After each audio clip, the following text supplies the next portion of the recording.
नमस्कार, म जगदीश खरेल। संघीय व्यवस्थापिका संसदको महत्त्वपूर्ण सदन मध्येको राष्ट्रिय सभा जुन अविच्छिन्न छ, जुन स्थायी सभा हो, स्थायी सदन हो। आजको हटसिटमा म यो राष्ट्रिय सभाको प्रभावकारिता कतिको छ, कतिको भइरहेको छ, राष्ट्रिय सभाका सम्माननीय अध्यक्षज्यूको नेतृत्व आफैमा कतिको प्रभावकारी भइरहेको छ र राष्ट्रिय सभाले मुलुक जनता कानुन निर्माणका सन्दर्भमा, जनजीविकाका सन्दर्भमा, आम सर्वसाधारणहरूका सरोकारको सन्दर्भमा त्यो बहस गर्ने थलो र त्यसले निचोड दिने, निर्कोल दिने र डेलिभर गर्ने कतिको थलो बनिरहेको छ। राष्ट्रिय सभा साँच्चीकै त्यो गरिमामय सभा बन्न सकिरहेको छ या छैन, यो विषयमा आजको हटसिटमा म राष्ट्रिय सभाका सम्माननीय अध्यक्ष गणेश तिमिल सिन्हासँग विशेष कुराकानी गर्नेछु। सम्माननीय अध्यक्षज्यू, यहाँलाई स्वागत छ।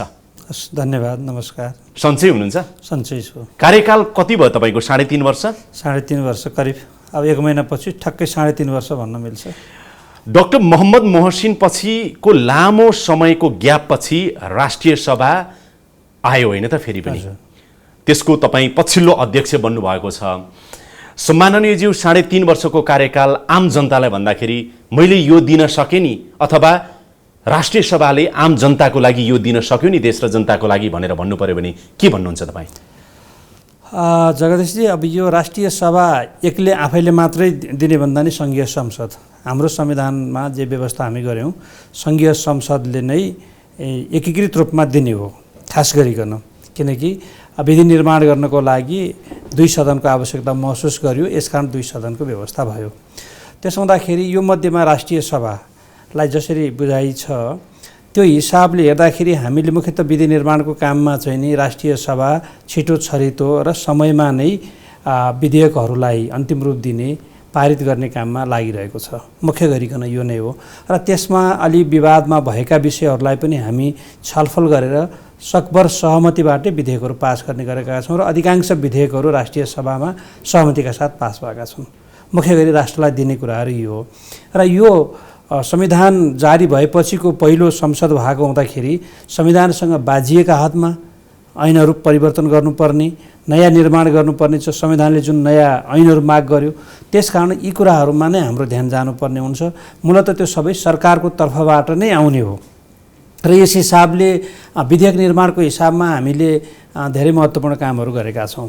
त्यसको अलावा चाहिँ जनताका समस्याहरू, राष्ट्रका समस्याहरू सदनमा बोल्ने, मुखरित गर्ने र सरकारका काम कारबाहीको बारेमा निगरानी गर्ने, सरकारलाई राम्रो कामको लागि अभिप्रेरित गर्ने जुन विषयहरू हुन्छन् सदनमा उठाउने कुराहरू, ती कुरामा राष्ट्रिय सभामा माननीयज्यूहरूले काफी मात्रामा विषयहरू उठाउनु भएको छ। राष्ट्रिय सभाको सन्दर्भमा हेर्नुहोस् त, हामीले सरकारलाई यसरी जनउत्तरदायी बनायौँ नि, हेर्नुहोस् त हामीले जनताका, जनजीविकाका र उनीहरूको चाहिँ नि आम सर्वसाधारणका चासो र समस्या सरोकारलाई राष्ट्रिय सभामा यसरी उठायौँ नि, अथवा राष्ट्रिय सभा हुन्थेन भने त्यो विधेयक, फलानु विधेयक चाहिँ पूर्ण हुन्थेन अथवा अपरिपक्व नै हुन्थ्यो, राम्रो कानुन बन्थेन नि, त्यस्ता केही उदाहरणहरू, परिणामहरू, रिजल्टहरू केही छन् यो 3.5 वर्षको अवधिमा?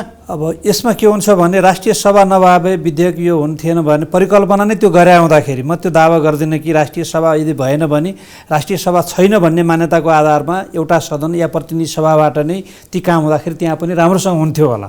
तर के छ भने राष्ट्रिय सभा पनि भएको हुँदा जति कतिपय विषयहरू प्रतिनिधि सभामा अलि विवाद भएर आयो भने पनि राष्ट्रिय सभामा सहमति गरेर हामी पठाउने गर्ने र जस्तो मैले एउटा मात्रै उदाहरण दिँदा राष्ट्रिय सभा नभएको भए यो हुन्थेन नि, हेर्नुहोस् त भनेर भन्नु, यो 3.5 वर्षको एउटा त्यस्तो मैले फेरि पनि म त्यो दावा गर्दिनँ कि राष्ट्रिय सभा नभएको ठाउँमा आफ्नो ढङ्गले प्रक्रियाले जान्छ। तर राष्ट्रिय सभा भएको कारणले सबैभन्दा अहिले तपाईँमा जुन हामी यो अन्तर्वार्ताको क्रममा छौँ र मिडियासँग जोडिने मिडिया काउन्सिल विधेयककै बारेमा यहाँहरूले कुरा गर्नुभयो भने कति धेरै विवाद आशंकामा थियो मिडिया काउन्सिल विधेयक। पुरानो स्मरण हामीले गऱ्यौँ भने त्यो त फिर्ता गर्नुपर्छ भन्ने तहमा थियो। तर अन्तिममा आएर हामीले त्यसलाई हाम्रो प्रयत्नले राष्ट्रिय सभामा त्यो उत्पत्ति भएको अथवा पहिलो प्रस्तुत त्यहाँ भयो र छलफल गरेर सरकारहरूलाई, सबै पक्षहरूलाई बोलाएर छलफल गरेर अन्तिममा हामीले चाहिँ नि 1-2 बुँदाहरूमा आफ्ना आफ्ना रिजर्भेसनहरू रह्यो होलान्, अन्यथा त्यो चाहिँ सर्वसम्मतिले पास गरेर प्रतिनिधि सभामा पठायौँ। सम्माननीयज्यू, संविधानका विशेष गरेर व्यवस्थापिका संसदको सन्दर्भमा संविधानमा भएका धारा उपधाराहरू हेर्ने हो भनेदेखि राष्ट्रिय सभा चाहिँ अलिक सेरोमोनियल जस्तो बढी पनि देखिन्छ होइन त?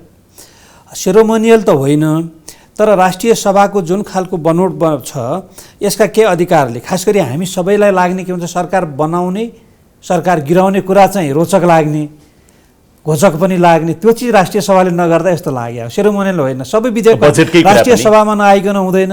बजेट पनि प्रस्तुत गर्ने बेलामा प्रतिनिधि सभामा तर राष्ट्रिय सभाबाट नि पास गर्नुपर्छ।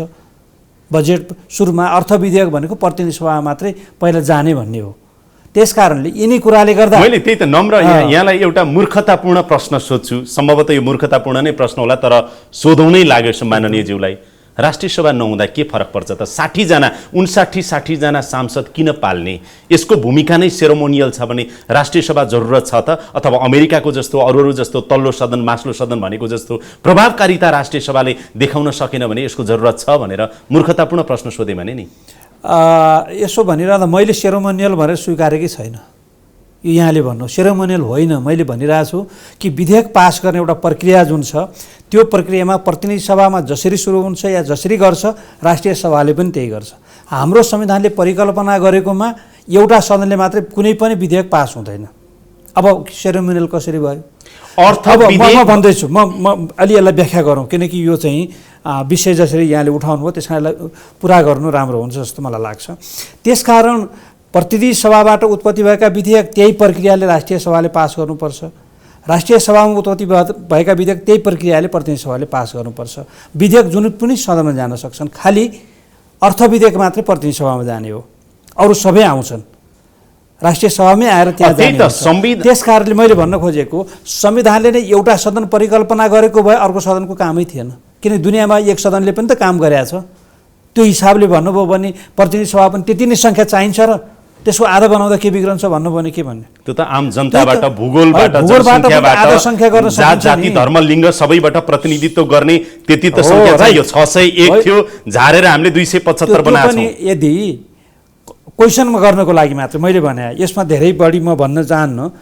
प्रतिनिधि सभामा पनि त्यो सङ्ख्या नै चाहिन्छ भन्ने कुनै त्यस्तो रेडिमेड उत्तर त छैन। म राष्ट्रिय सभामा आउँदैछु। राष्ट्रिय सभा हाम्रोमा सङ्घीय लोकतान्त्रिक गणतन्त्र नेपालमा हामीले जुन सङ्घीयतामा गयौँ, सङ्घीयतामा जाँदाखेरि खास गरिकन स्थानीय तह र प्रदेश दुईटा सरकार छन्। स्थानीय सरकार हामी भन्छौँ, प्रदेश सरकार। ती स्थानीय सरकार र प्रदेश सरकारका विषयमा बोल्ने राष्ट्रिय सभा भनेको स्थानीय सरकार र प्रदेश सरकारका प्रतिनिधिहरू अथवा प्रदेश सभा र स्थानीय सरकारका प्रतिनिधिहरूले चुनेको प्रतिनिधिमूलक संस्था हो। त्यसकारण आफ्ना मतदाताप्रति उत्तरदायी हुँदाखेरि राष्ट्रिय सभा कहाँ उत्तरदायी हुन्छ बढी भन्दाखेरि प्रदेश सभाप्रति हुन्छ, स्थानीय तहप्रति। तिनका बारेमा ती अधिकारहरूको बारेमा उहाँहरूको एडभोकेसी गर्ने काम पनि राष्ट्रिय सभाले गर्छ, गरिरहेछ। विधेयकमा आउने मैले म नरोकिकन म भन्न किन चाहेँ भन्दाखेरि यसकारण नेपालमा राष्ट्रिय सभाको औचित्य त्यो कारणले एउटा तिनको प्रतिनिधित्व गर्ने, अर्को यसको बनोटको हिसाबमा सातै प्रदेशबाट समान सन्तुलित ढङ्गले प्रतिनिधित्व गरेको छ र त्यसमा पनि महिलाको प्रतिनिधित्व, दलितको प्रतिनिधित्व, अपाङ्गता वा अल्पसङ्ख्यकको प्रतिनिधित्व सहित गरेको हुँदाखेरि जुन खालको यो संरचना राष्ट्रिय सभा छ, प्रतिनिधि सभा ठ्याक्क त्यस्तो छैन। अनि तपाईँले भन्नुभयो सिधा सजिलोसँग बुझ्दाखेरि प्रदेशका सांसदहरू र स्थानीय तहका प्रमुख उपप्रमुखको मत भारको आधारमा 7वटा प्रदेशबाट 8 7 56 जना प्रतिनिधित्वहरू सातै प्रदेशबाट प्रतिनिधित्व गरेर आउने भए 3 जना मन्त्री परिषदको सिफारिसमा राष्ट्रपतिले त्यसरी गठन हुन्छ। जनप्रतिनिधिमूलक संस्थाको हिसाबले पनि यसको महत्त्व अब सम्माननीयज्यू, एउटा त हुन त तपाईँसँग यो जोडिन्छ जोडिँदैन, पक्कै पनि जोडिन्छ। राष्ट्रिय सभालाई चाहिँ के परिकल्पना गरिन्छ प्राय सैद्धान्तिक रूपमा र गरिनु पनि पर्छ जस्तो लाग्छ भने यो चाहिँ साँच्चैको माथिल्लो सभा हो नि त, यो त होइन माथिल्लो सदन हो र यसमा चाहिँ बौद्धिक सभा हो। यो यसमा यस्ता दिग्गज व्यक्तित्वहरू हुन्छन्। कानुन दुईटा कुरा, एउटा चाहिँ प्रदेश र स्थानीय तहको भोइस एउटा चाहिँ रेज गर्ने थलो पनि भयो त्यो, अर्को चाहिँ दिग्गज व्यक्तित्वहरूको राजनीति भन्दा नि कतिपय सन्दर्भमा माथि उठेर त्यस्ता व्यक्तित्वहरूको बडो इन्टेलेक्चुअल फोरम पनि हो भन्ने परिकल्पना गर्ने ठाउँमा अहिले राष्ट्रिय सभा विभिन्न ठाउँमा हारेका, पार्टीको भागभण्डामा परेका मान्छे ल्याएर थन्काउने थलो त बनेको छैन भन्ने पनि टिप्पणी आलोचनाहरू तपाईँहरूले खेप्नुहुन्छ नि, केही भन्नुहुन्छ? एकदम भन्नु छ नि, कहाँ त्यसरी म स्वीकार्छु यो कुरा र। त्यस्तो होइन। चुनाव मान्छे विभिन्न ठाउँमा लड्या हुन्छ। हाम्रो संविधानको व्यवस्थाभन्दा बाहिरबाट गरेछ भने यहाँको क्वेसन एकदम ठिक छ, यहाँले प्रश्न गरेको मिल्छ। संविधानको व्यवस्थाभन्दा बाहिरबाट त गरेछ छैन, कोही आएको छैन त्यहाँ, हैन। चुनाव नलडेकै आउने हुन्छ। चुनाव व्यक्तिहरूको थलो राष्ट्रिय सभा अब छ, यसमा प्रबुद्धको छ, प्रबुद्ध मात्रै हाम्रो संविधानले के भनेको छ त्यो अनुसारको छ। म हाम्रो संविधानको स्पिडलाई म बोक्छु, हैन। अब यहाँले सोधेको हिसाबले हाउस अफ लर्ड्सको हिजो परिकल्पना गर्दा भने त त्यो त सम्भ्रान्तहरूको हो। त्यसो हाम्रो त सम्भ्रान्त भन्ने वर्गै हामी नाश गर्दैछौँ। आज हारेका मान्छे राष्ट्रिय सभामा अटाउन थाले नि। हारेका पनि हुन्छन्। हारेका जति सबै खराब भएर हार्छ भने त्यो त फर्स्ट नभएको हो नि त। सेकेन्ड हुँदा बित्तिकै त्यो सबै कुरा एकदमै काम नलाग्ने भन्ने अर्थ लाग्छ। आलोचित त तपाईँहरू हुनुभयो नि। आलोचना हुनसक्छ। आलोचनाको भागीदार त प्रतिनिधि सभामा पनि अझ राम्रो प्रतिनिधित्व भएन भन्न कसैले भन्न सक्ला, राष्ट्रिय सभामा भन्न सक्छ, सरकारको क्याबिनेटमा मन्त्री राम्रो। आलोचनाको मुक्त हुन्छ म भन्दिनँ, आलोचना सहितकै छ। तर मेरो जगदीशजी, म यहाँको यो लोकप्रिय च्यानल मार्फत म के भन्छु भने हाम्रो मानसिकता के छ भन्दा लर्ड्स भनेको सामन्तवादको, राजतन्त्रको पनि बेलायतको त्यो एउटा सामन्तवादका सम्भ्रान्त परिवारका मान्छेहरू नै सबै बुद्धिजीवी सब ती हुन्छन् भन्ने खालले मान्यता हाम्रोमा बोकेपछि के हुन्छ? हिजोसम्म राष्ट्रिय सभा तपाईँले चलाइराख्दाखेरि राष्ट्रिय सभामा मान्य सांसदहरूले बोलेका कतिपय शब्द, कतिपय वाक्यहरू हेर्ने हो भनेदेखि तपाईँले राष्ट्रिय सभालाई मर्यादित बनाउन सक्नु भएन सम्माननीय अध्यक्षज्यूले भन्ने पनि त छ नि। त्यो राष्ट्रिय सभाभित्र स्वतन्त्र हुन्छ सांसद, त्यो संविधानले दिएको छ। तर मर्यादित बनाउन त सकिन्थ्यो। सांसदहरू कहिलेकाहीँ ट्र्याकभन्दा बाहिर यति पर गएर पनि बोल्दिनुहुन्छ कि साह्रो धेरै त्यस्तो यहाँले मैले आज पहिलोपटक सुने। अलिअलि शब्द कहिलेकाहीँ हुन्छ, म तुरुन्तै उहाँहरूलाई बोलाउँछु। यो कहिलेकाहीँ दलको नेताहरूलाई, सचेतकहरूलाई बोलाएर भन्छु, कहिले सम्बन्धित माननीयलाई बोलाएर अलि शब्दहरू अलि यो ख्याल गरौँ भनेर मैले भने हुन्छ। कुनै कुनै शब्दहरू अलि बिज्ने खालका हुन्, बिज्ने खालका हुनसक्छ। मर्यादित र मैले कन्ट्रोलै गर्न नसकेर एकदमै चाहिँ त्यो लिगभन्दा बाहिर गएको मलाई त्यस्तो लाग्दैन। अब यहाँले लाग्छ भने तथ्यगत कुरा आयो भने आज एउटा कुरा भनिदिनुहोस् न, तपाईँको कुराको मूल्याङ्कन पनि आम जनताले गर्नुहुन्छ। तपाईँ राष्ट्रिय सभाको अध्यक्ष मात्र होइन, तपाईँ नेता पनि हो। योभन्दा अगाडि कुनै एउटा राजनीतिक दलको होइन, प्रभावशाली नेता नै हो तपाईँ पनि। जनताले मूल्याङ्कन गर्ला। राष्ट्रिय सभा साँच्चीकै त्यो प्रबुद्ध सभा, बौद्धिक सभा, जनताका आवाज उठाउने सन्दर्भमा पनि, कानुन बनाउने सन्दर्भमा पनि बनिरहेको जस्तो लाग्छ। 59-60 जनाको बन्दै गइरहेछ, बिस्तारै सिक्ने पनि हो। यो यहाँले भन्नुभयो लामो समयपछि पार्टीको भागभण्डामा जसरी आछन् नि सांसदहरू, त्यो त हाम्रो जस्तो बनोट छ नि, राजनीतिक बनोट र संविधानमा हामी जे गरौँ त्यसले गर्दा भागभण्डा नभइकन त आउँदै दलकै आधारमा आउने। हेर्नुहोस्, दलभन्दा बाहिरको कार्यकर्ता भन्दा पनि माथि हामीले चाहिँ राम्रा बौद्धिक तहका मान्छे राष्ट्रिय सभामा पठाएको भए तपाईँ पनि त्यसको अध्यक्ष भएर त्यो सभा चलाइराख्दाखेरि, सदन चलाइराख्दाखेरि कति गजब हुन्थ्यो होला के? केही सबैको समान, सबै माननीयहरूको समान हैसियत छैन म मान्छु।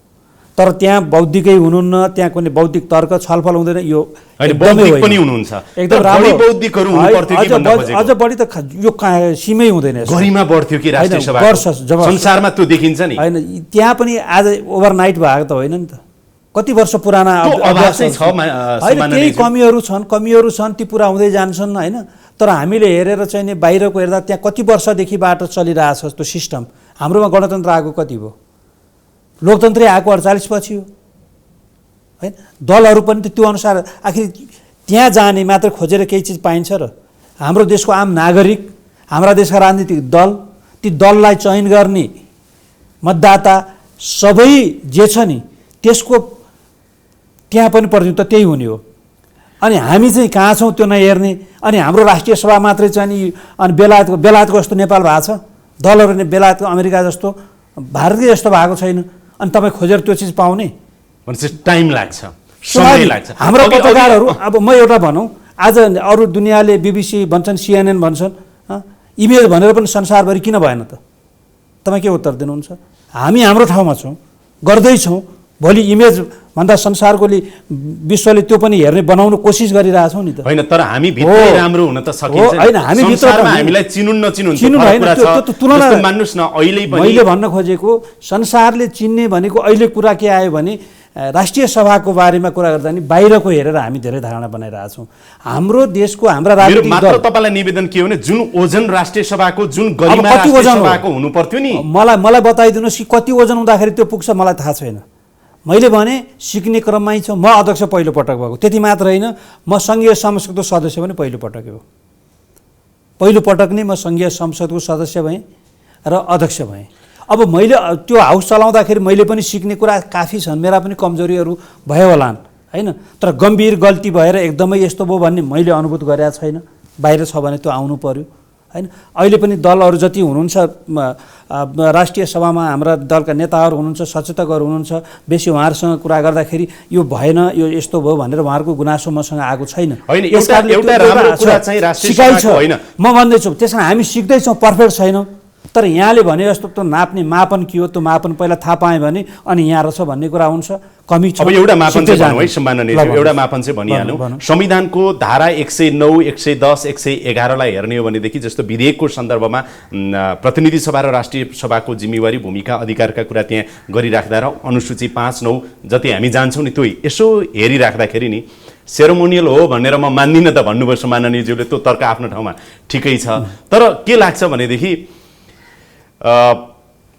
तपाईले फिर्ता पठाउनुस् अथवा तपाईले असहमति जनाउनुस् अथवा तपाईले पारित गर्नुस् नगर्नुस्, अर्थ विधेयकको तपाईको केही बाध्यकारी उस बाहेक चाहिँ अरू हिसाबमा राष्ट्रिय सभाको भूमिका त विधेयकको सन्दर्भमा पनि तपाईँ कहाँ उत्पत्ति भएको विधेयक बाहेक अरूमा त देखिँदो रहेनछ।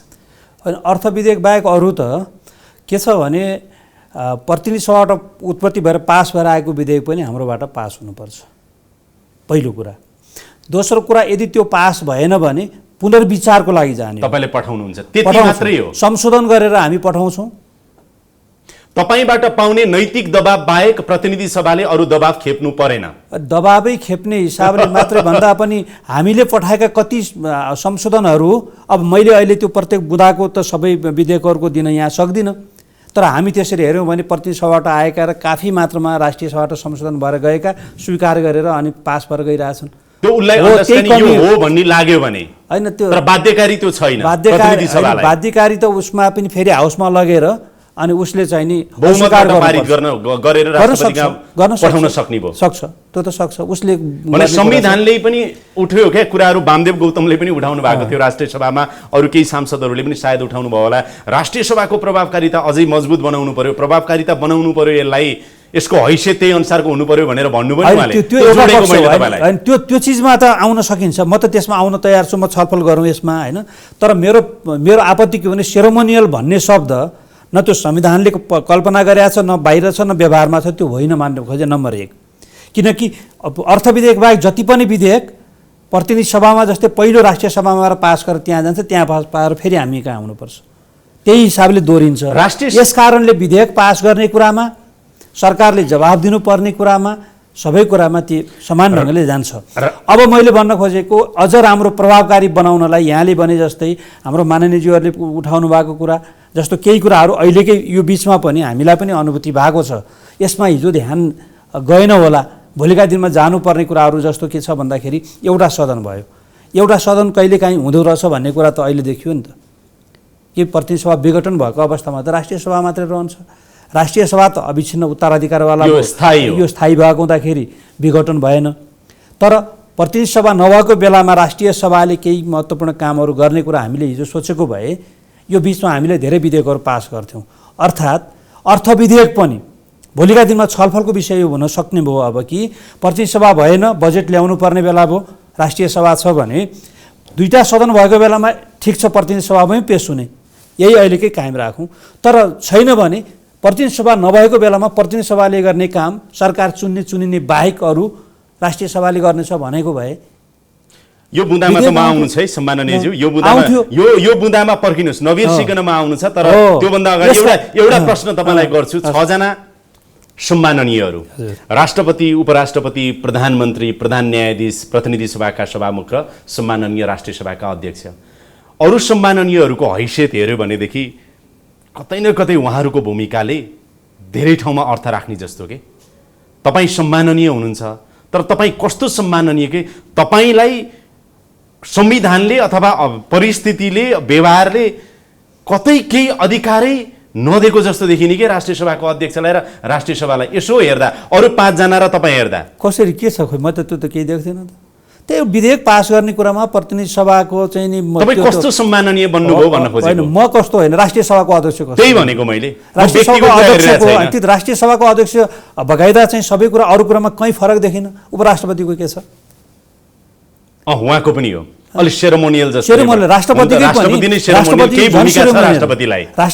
पनि के राष्ट्रपतिलाई त भूमिका छ देखिहाल्यो नि यत्रो समय हेर्नुस् न। राष्ट्रिय सभाको पनि त्यो जुन बेलामा हामीले विधेयक बनाउँछौँ, निर्माण गर्छौँ, अरू गर्छौँ, सरकार बनाउने गिराउने खेलहरू बाहेक यिनै कुरा प्रतिनिधि सभाले बढी गर्ने हो। अर्थविधेयक आउने त एउटा पाटो नभयो भने मैले त आजका दिनसम्म अरू सम्मानका आफ्ना आफ्ना प्रधानमन्त्रीज्यूको अलग कुरा होला, राष्ट्रपतिज्यूको अलग होला, भूमिका आफ्ना आफ्नो छन्। तर त्यो एकदम सेरेमोनियल अनि मैले केही गर्न नपाएको, अधिकार नभएको अरू भने छैन। बिल्कुल एउटा कुरा चाहिँ राष्ट्रिय तपाईहरुले के चीज देख्नुभयो थाहा छैन, मैले चाहिँ त्यो अनुभव गर्नु पर्यो। मेरो प्रश्न मात्रै हो, सोधेको मात्रै सम्माननीयज्यूलाई। एउटा चरित्र चाहिँ राष्ट्रिय सभाले यसपटक साह्रै राम्रो देखायो भन्ने लाग्छ। सायद हामीले यसभन्दा अगाडि पटक पटक पनि चर्चा गर्यौं र त्यो एउटा प्रतिनिधि सभाको लागि पनि एउटा राम्रो सिकाइ हुन सक्छ र राष्ट्रिय सभाको लागि आगामी दिनमा नि हुन सक्छ होला। धेरै विधेयकहरूको सन्दर्भमा तपाईहरुले गहन छलफल गरेर सकभर अधिकांश विधेयकहरू सर्वसम्मतिले पारित गर्नुभएको छ हैन? अधिकांश त्यो चाहिँ पक्ष प्रतिपक्ष दुवैका सांसदहरूले गहन छलफल गरेर एउटा त्यो नजिर चाहिँ एउटा साह्रै राम्रो नजिर बसेको छ। राष्ट्रिय सभाले देखाएको छ कि हामी विभिन्न पार्टीबाट आएका भए तापनि यस्ता कुरा राष्ट्रिय सभाका कुराहरूमा चाहिँ हामी एकमत छौं भनेर विधेयकहरू पारित गरेको छ। सम्भवतः प्रतिनिधि सभाले यो सिक्नु पनि पर्छ होला। अर्को त्यो त खुसी हुनुहुन्छ सम्माननीयज्यू? हैन, कमी हुँदा पनि म खुसी हुन्छु, कमीबाट पनि सिक्ने हो। त्यस्तो छैन कि त्यसमा एकदमै बढी हौसिनु पर्ने, धेरै खुसी, अर्कोमा एकदम बेखुसी हुनुपर्ने। औसतमा म आफू व्यक्तिगत रूपमा अहिलेसम्मको जसरी चलाएको छु एकदमै खुसी छु।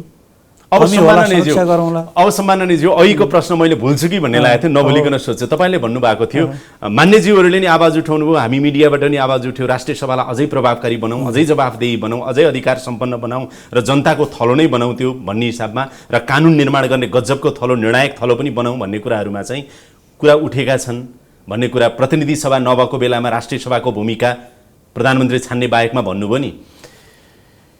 यसो हेर्दाखेरि पुष 5 गते तत्कालीन प्रधानमन्त्री केपी ओलीले संसद विघटन गर्नुभयो, पछि जेठमा पनि दोस्रो पटक संसद विघटन गर्नुभयो। यो विघटन गरिराख्दा राष्ट्रिय सभा त थियो नि।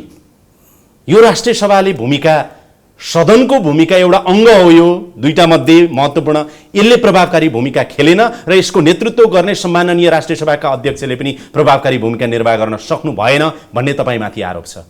के भन्नुहुन्छ? यसमा मैले पनि सुनेको छु।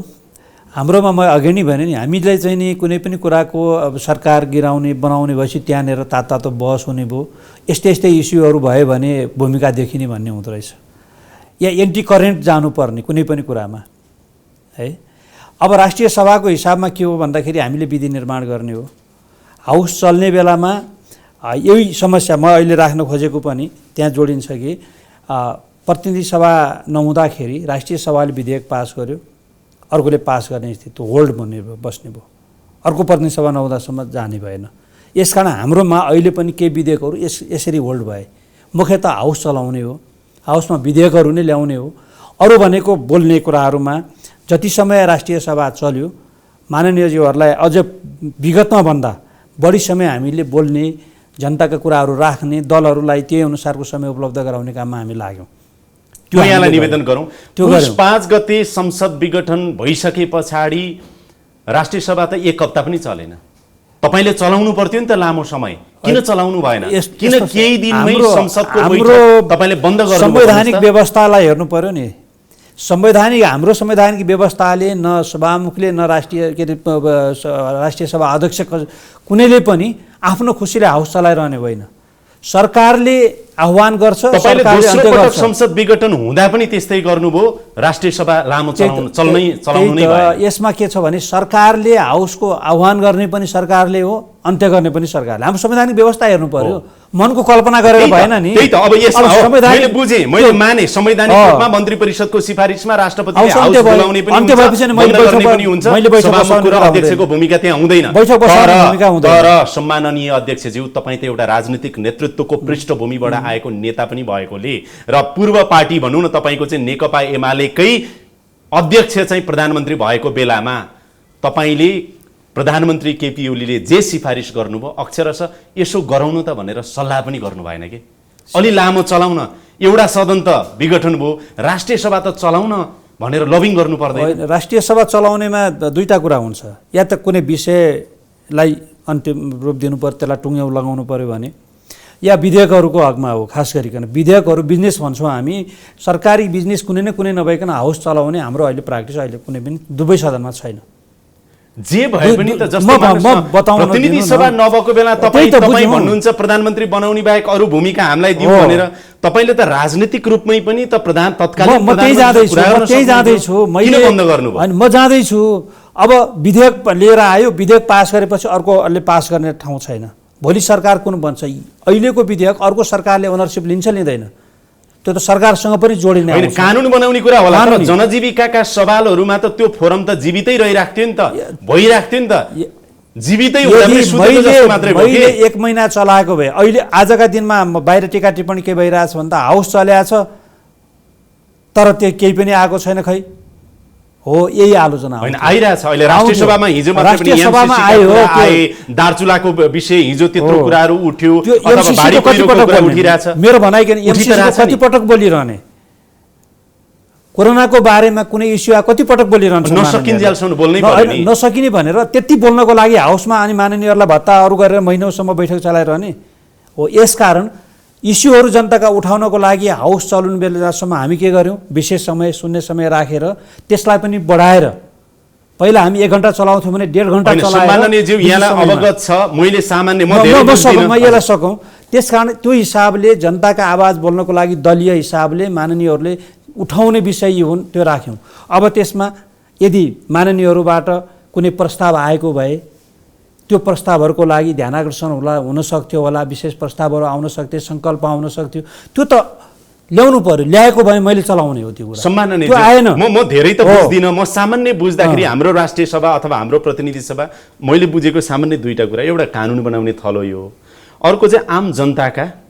कुराहरू राख्ने थलो र सरकारलाई जवाबदेही अथवा सरोकारवालालाई जवाबदेही बनाउने थलो भन्ने लाग्छ। कानुन बनाउने कुरामा त तपाईँले पारित गर्नुभयो, प्रतिनिधि सभा भएन आदि इत्यादि भने होल्डमा बस्ने भयो, त्यो त्यतिकै जाने भयो, ठिक छ। तर जनताको आवाज उठाउने थलो त बनाइराख्न सकिन्थ्यो। तपाईँले जहिले जहिले बन्द गर्न चाहनुभयो, मौन स्वीकृति दिएर चुप्प लागेर बस्नुभयो भन्ने आरोप पनि होइन।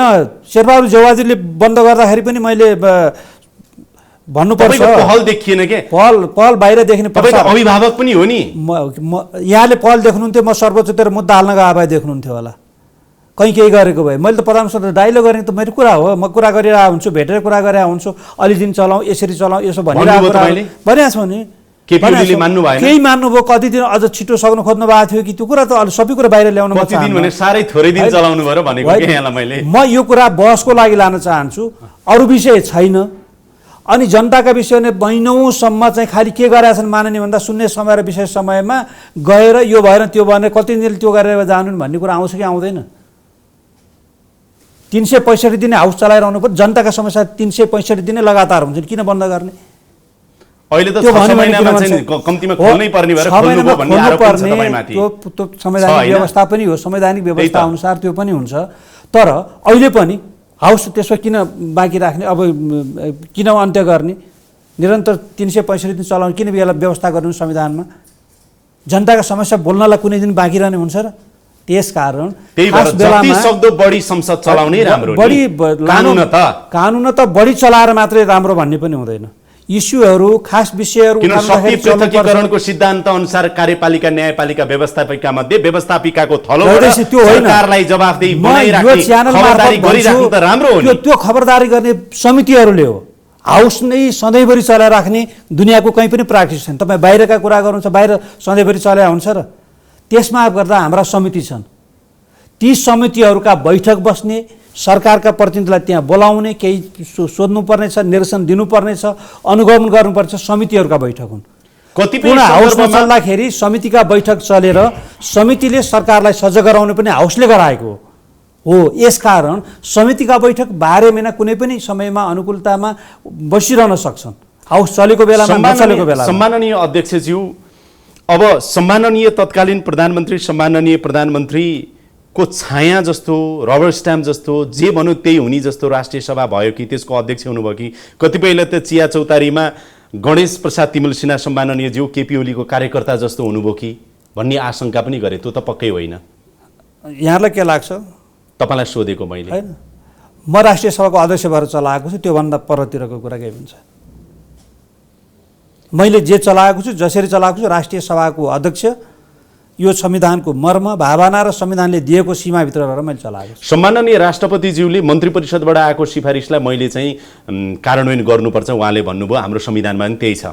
सम्माननीय अध्यक्षज्यूले अथवा चाहिँ प्रतिनिधि सभाका सभामुखले पनि मन्त्री परिषदले सिफारिसको आधारमा राष्ट्रपतिले आह्वान गर्ने र बन्द गर्ने हुन्छ, त्यसकारण भयो भन्नुभयो। यो प्राविधिक कुरा भयो। मैले राजनीतिक नेताको रूपमा केही प्रश्न सोधेको थिएँ, त्यसको तपाईँले केही जवाफ दिनुभयो। अर्को एउटा सम्माननीय ज्यूसँग प्रश्न के छ भने, तपाईँसँग प्रतिनिधि सभाका सभामुख सम्माननीय अग्नि सापकोटासँग बोलचाल त छ? किन नहुने? किन नहुने बोलचाल?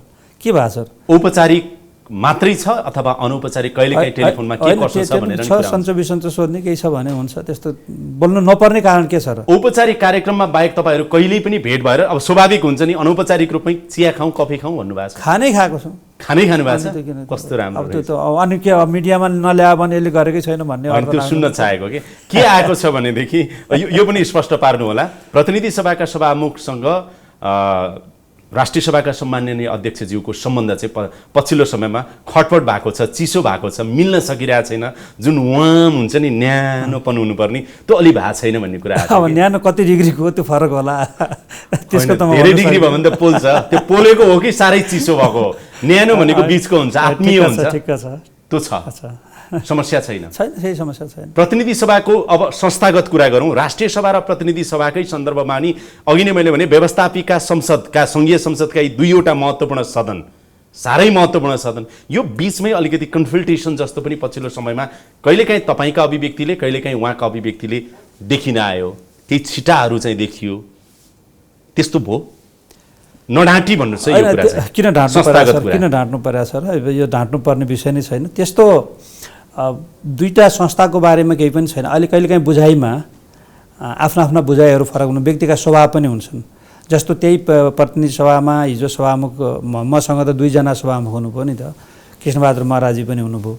अब संयोगले के भयो भने कृष्णबहादुर महाराजी र म एकै कालखण्डमा एउटै क्याम्पसमा पढ्यौँ, सँगै राजनीति गऱ्यौँ, दोस्ती अलिक फरक खालको भयो होइन।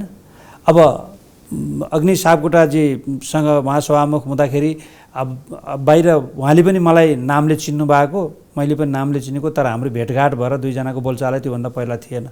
त्यस कारणले त्यो खालको सँगै क्याम्पस पढेको, सँगै लाठी खानु परेको बेलाको साथीको सँगको सम्बन्ध नयाँसँग हुनलाई त समय लाग्ने हुन्छ। त्यस्ता कुरा बाहेक अरूमा त्यस्तो केही छैन। संविधानले, कानुनले, व्यवहारले, सबै हिसाबले देख्दाखेरि पनि प्रतिनिधि सभा अलि सशक्त, बलियो, मजबुत, निर्णायक, जिम्मेवार, अधिकार सम्पन्न बढी देखिने। अब कृष्णबहादुर महरापछि उहाँ आउनुभयो, त्यसै तपाईँ केही समय हुनुभयो, कतै तपाईँहरू बिच व्यक्तित्व टकराव त भएन सम्माननीयज्यू भनेर सिधा सोधेको? होइन, त्यो केही छैन।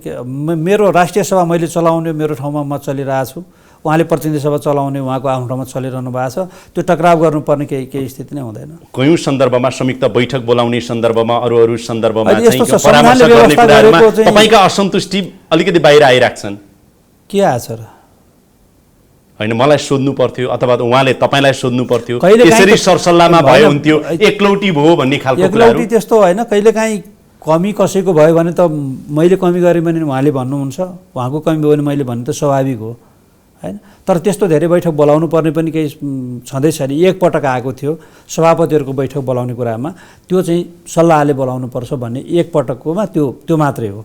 त्यसपछि अनि महसुस भयो, सँगै सल्लाह गरेर बोलाएको छौँ होइन। अनि हाम्रो व्यवस्थापन समितिको मिटिङ बस्छ, यो दिन बसौँ भने सल्लाहले बस्छ। अस्ति भर्खर 2टा मिटिङ हामी यति बेलै संसद पुनर्स्थापना भएपछि 2टा मिटिङ बस्यौँ।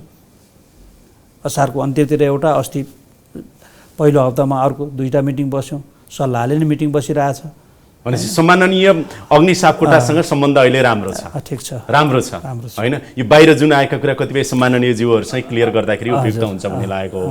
अर्को एउटा चाहिँ 3.5 वर्ष तपाईँले एउटा सम्मानित संस्था राष्ट्रिय सभाको नेतृत्व गरिराख्दाखेरि कहिलेकाहीँ हुन्छ नि राति सुत्दाखेरि पनि तपाईँलाई लाग्छ म निष्पक्ष भएन, मैले यसको गरिमा राखिनँ, यसको नेतृत्व दिने मैले चाहिँ जुन रूपमा दिनु पर्थ्यो, देश जनताले भोलि गएर सम्झिने गरेर वा यस्तो राष्ट्रिय सभाको अध्यक्ष हामीले पाएका थियौँ, दिन सकिनँ भन्ने कहिलेकाहीँ सोच आउँछ कि आउँदैन? अब यसमा मैले सोच्दाखेरि आम रूपमा एकदमै सन्तुलित ढङ्गले ठिक ढङ्गले चलाएको छु भन्ने नै मलाई आफूलाई लागिरहेको। मैले अघि पनि भने ओहो यो त नगर्नुपर्ने, यो त मैले अलिकति कमजोरी गरेँ हाउस चलाउने, यसलाई नेतृत्व गर्ने बेलामा भन्ने मलाई अहिलेसम्म केही पनि लागेको छैन। अब अधिकतम त हुनसक्छ, मिडियाको नागरिकको अपेक्षा हुनसक्छ, बाहिरको तुलना गर्दाखेरि त्यो हुन सक्ला, वा एकदमै चाहिँ फरक एक्स्ट्रा यो भयो भन्ने कुरा नहुन सक्ला, त्यो अलग कुरा हो होइन। तर अहिलेसम्म चलाएकोमा आफूलाई एकदमै पछुतो महसुस गर्नुपर्ने, कमजोर महसुस गर्नुपर्ने कुरा केही गरेको छैन। तपाईँको आधा अङ्ग प्रतिनिधि सभा, आधा अङ्ग राष्ट्रिय सभा, अनि बल्ल सङ्घीय संसद व्यवस्थापिका संसद होइन त? तपाईँ आधा हो, प्रतिनिधि सभा आधा, अनि एउटामा फिल गर्छौँ नि त हामी।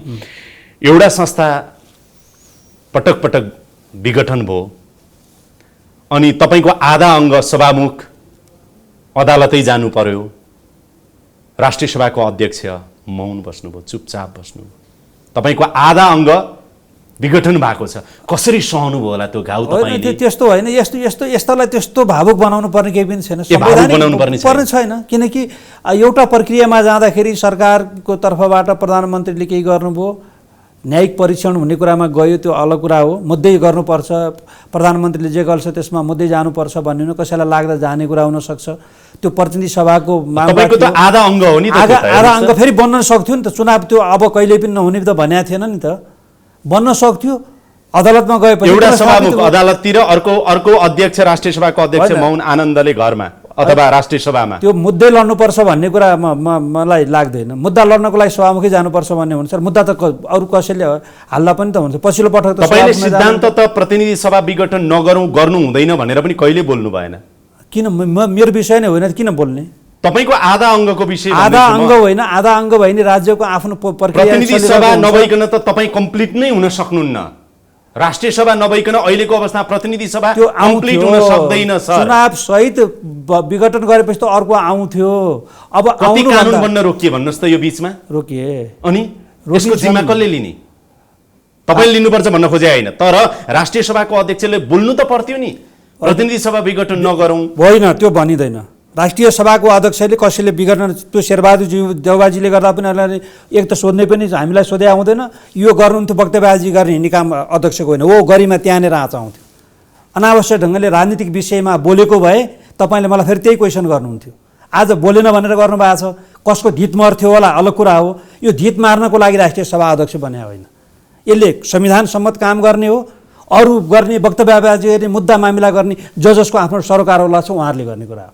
मैले त भन्दा प्रतिनिधि सभा विघटन त्यति बेला होइन, त्यो अङ्ग स्वाभाविक छ। विघटन होइन, स्वाभाविक असरमा बन्थेन। विघटनको अर्थ अर्को बन्थ्यो कि चुनाव भएर बन्थ्यो कि यसरी पुनर्स्थापित भयो त, अनि के भइरहेछ? अनि त्यो अङ्ग गयो भनेर चाहिँ त्यो हात चुडिएर गएको भने जस्तो त होइन। त्यही त होइन,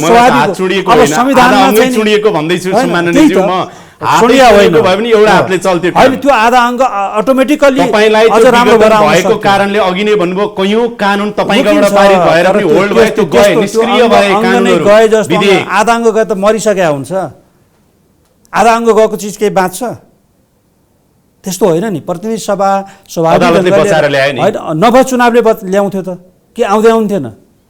त्यो कुरा चाहिँ तपाईँ नहेर्ने, अदालतले ल्याएको मात्रै हेर्ने। यो बीचमा चाहिँ इन्जेक्सन लाएको बेहोस जस्तो भयो के संघीय संसद भनेको? विधेयक अड्के नि त, कहिले काहीँ त कानुनी बेहोसीमा हुन्छ नि। राजनीतिक हिसाबले यस्ता कुराहरू नहुनु पर्थ्यो।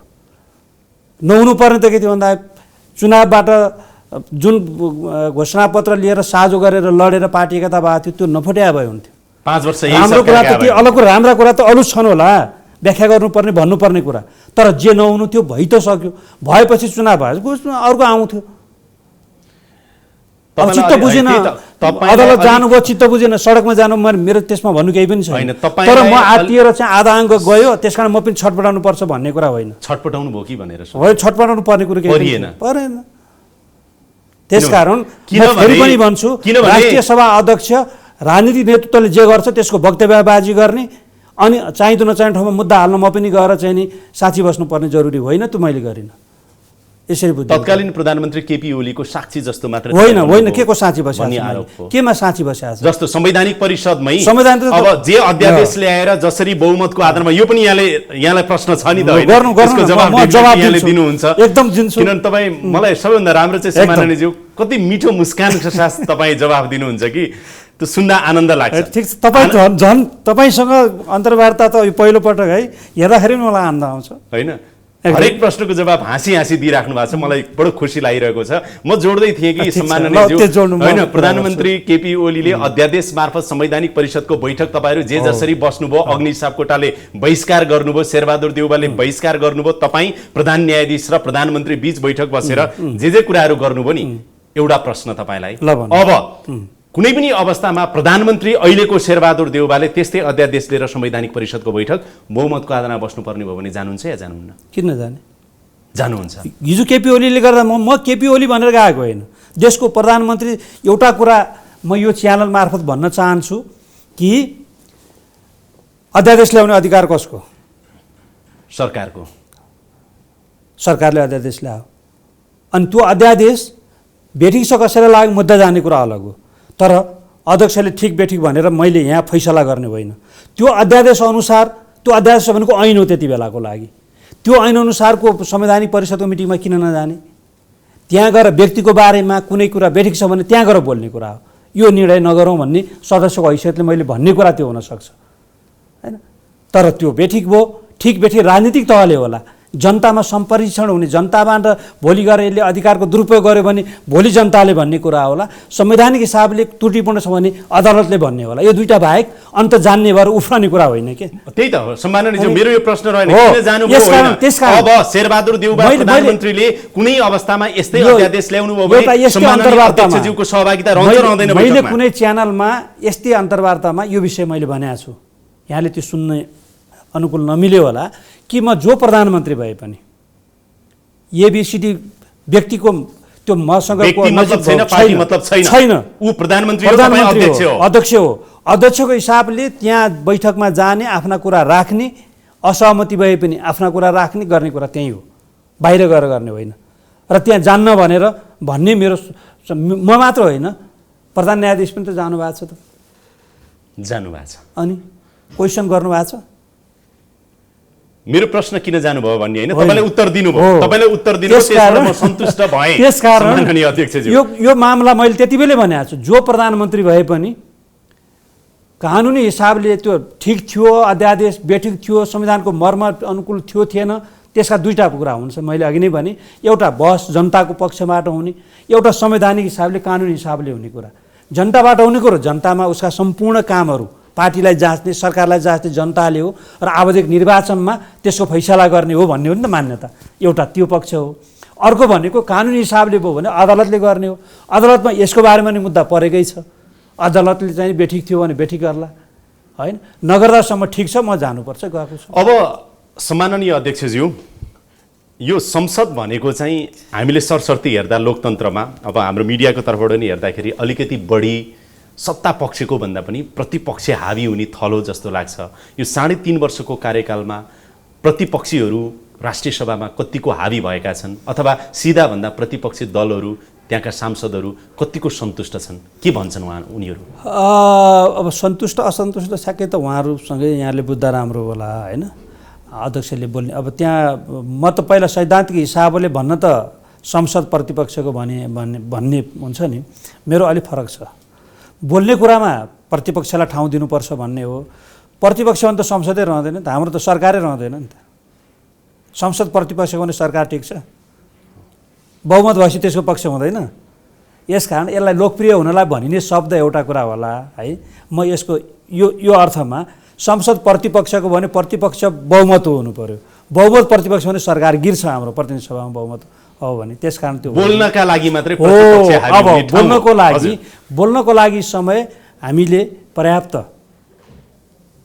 हैन इस्युहरू उठाउनको लागि कहीँ कुनै दिन रोकेर प्रतिपक्षलाई यसो भनेको छैनौँ। समय हामीले म अलिकति जानकारी गरौँ।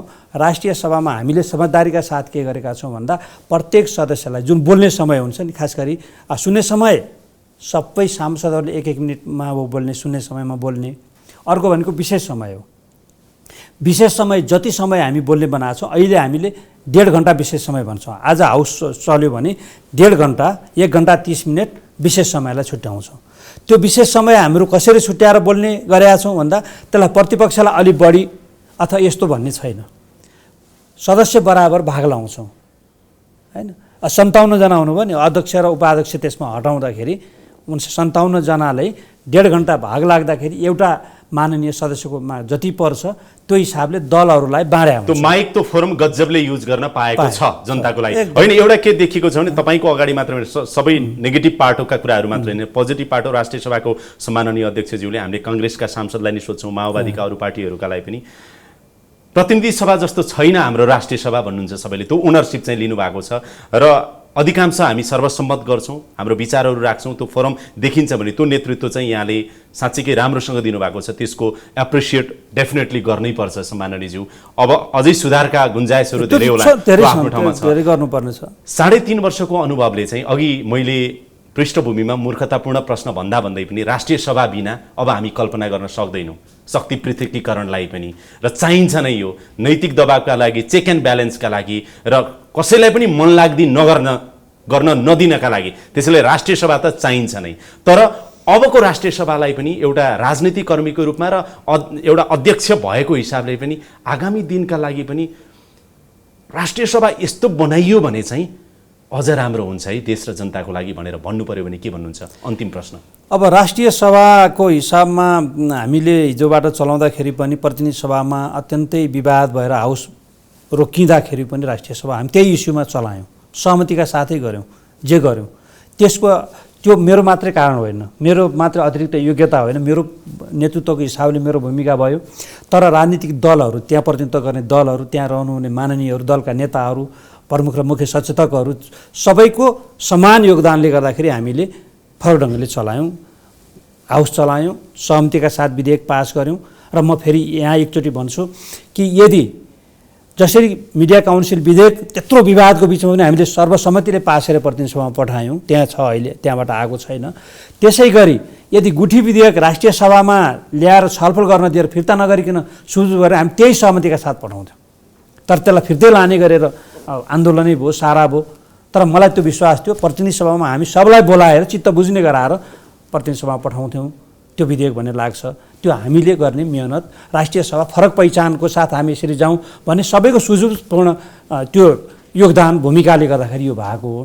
र अब यहाँले भने जस्तै राष्ट्रिय सभालाई अझ ओजनदार बनाउनको लागि दलहरूले नै आफ्ना प्रतिनिधिहरू त्यही ढङ्गले भोलिका दिनहरूमा छनौट गरेर पठाउने कुरामा अझ ध्यान दिनु पर्यो, अझ परिपक्व हैन। अझै भोलिका दिनहरूमा अहिले त सुरु भएको हुँदाखेरि लामो ग्याप हो, दलमा पनि कार्यकर्ता म्यानेज गर्नु पनि त दलहरूलाई पर्ने विभिन्न छ नि। तर अब राष्ट्रिय सभातिर अहिले बिस्तारै आँखा लाग्न थालेको छ, किनकि चाहे हारेर जे भए पनि वामदेव गौतम, नारायण काजी श्रेष्ठ जस्ता नेताहरू पनि त राष्ट्रिय सभामा आउनुभयो भने त आउनु हुँदो रहेछ। हिजो रामबहादुर थापा बादल हुनुहुन्थ्यो हैन। त्यस कारणले पार्टीका यी अलि उच्च तहमा रहेका नेताहरू पनि आउन थाल्नु भएको छ भने अब राष्ट्रिय सभामा अरूको ध्यान पनि बिस्तारै जाँदैछ। र भोलिका दिनहरूमा म प्रधानमन्त्री पनि राष्ट्रिय सभाले पनि छानुहोस् त, म अहिले भन्दिनँ, त्यो भोलिका दिनमा छलफलमा अरू धेरै कुरा होला। तर प्रतिनिधि सभा यति मात्र म भन्छु, म त्यो भोलिका दिनमा संविधान संशोधन गर्दाखेरि म आफ्नो ठाउँबाट लबिङ गर्ने भन्ने कुराहरूमा अहिले पनि भन्न लागिराखेको छु कि प्रतिनिधि सभा नभएको बेलामा यही प्रधानमन्त्रीको चयनका यी विषय बाहेक बाँकी कुराहरू राष्ट्रिय सभा एउटैले आफैले गरेर टुङ्ग्याउन सक्ने बनाइदिनु पर्यो। जस्तो विधेयकको हकमा प्रतिनिधि सभा छैन भने हामीले पास गरेपछि प्रमाणीकरणमा जाने भएको भए अहिलेसम्म राष्ट्रिय सभाका सबै विधेयक टुङ्गिन्थे, कानुन धेरै बन्थे, राष्ट्रिय सभा कुनै पनि बाँकी रहने स्थिति आज हुन्थेन। 5वटा विधेयकहरू समितिले पास गरेर राखेको छ। अब हामी अहिले राम्रो पक्ष के भने हिजोको सरकारले ल्याएका विधेयक त हिजोको सरकारले ल्यायो नि, हुन त देशको लागि चाहिने सबै हो, तैपनि सरकार परिवर्तन अनुसार अलिकति त्यसका स्पिरिटहरू फरक हुन्छन्, केही चिजहरू फरक गर्नुपर्छ नि। तर हामीले के गरेर छौँ त भन्दा हिजोको सरकारले ल्याएको विधेयक आजको सरकारले प्रस्तुत गरेर सर्वसम्मतिले 4वटा त पास गऱ्यौँ त दुईटा बैठकबाट, त्यो त राम्रो गरेर छौँ नि त। यो अहिले प्रसङ्गले यहाँ भने म बाहिर भन्दै मैले गर्ने काम हो। डेफिनेटली राष्ट्रिय सभाको भूमिका बढाउनु पर्यो। त्यसकारण अब हामीले यो संशोधन गरेर दुईटा हुँदा ठिक छ, तल जानुपर्छ, तलको यहाँ आउनुपर्छ।